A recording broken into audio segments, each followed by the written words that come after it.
जो तीन परिवार 370 की वकीलात करते हैं, उन्होंने कश्मीर को लूटने का काम किया, भ्रष्टाचार करने का काम किया और 370 की शील्ड में किया।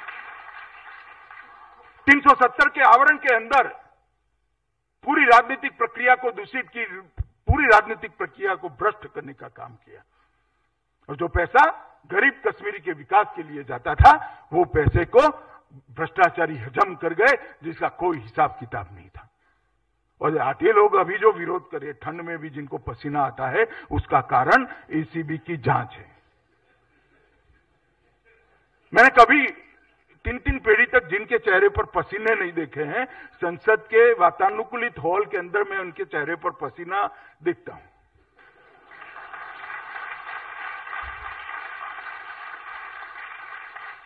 क्योंकि उनको इनके भ्रष्टाचार का कोई हिसाब किताब नहीं, अब उनको देना पड़ेगा। और ये पूरा कश्मीर का विकास जो अटक गया था, उसका मूल कारण धारा 370। इतने सारे सूखे लोग यहां बैठे हैं, मैं आपको बताता हूं, आपके बेटे को या आपका परिवारजन को कोई फैक्ट्री डालनी है, बड़ा उद्योग डालना है, एक अस्पताल डालनी है, कोई शैक्षिक संस्थान खोलना है, मेडिकल कॉलेज डालनी है, इंजीनियरिंग कॉलेज डालनी है, मैनेजमेंट का स्कूल डालना है, तो भूमि आपके पास नहीं होगी तो आप डालोगे क्या? डालोगे क्या? लीज भी है तो 100 साल की मांगते हैं। सरकार भूमि लीज पर भी देगी तो 100 साल की मांगते हैं। वहां भूमि खरीदने का किसी को अधिकार ही नहीं था।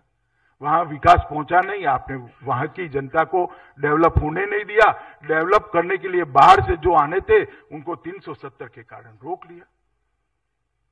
कश्मीर के बच्चों को अच्छी मेडिकल कॉलेज नहीं मिली, मैनेजमेंट के स्कूल नहीं मिले, इंजीनियरिंग कॉलेज नहीं मिली, अच्छी अस्पतालें नहीं मिली,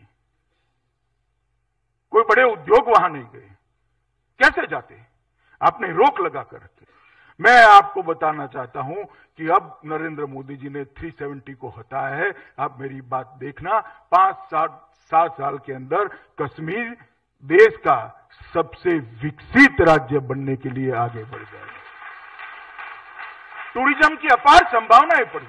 दुनिया भर में सबसे अच्छा कुदरती सौंदर्य ईश्वर ने अगर कोई एक भूखंड पर दिया है तो कश्मीर के अंदर अपार संभावना है टूरिज्म की। मगर अच्छे होटल नहीं थे, अच्छे खाने पीने की, रहने की व्यवस्था नहीं थी, कौन जाएगा भला?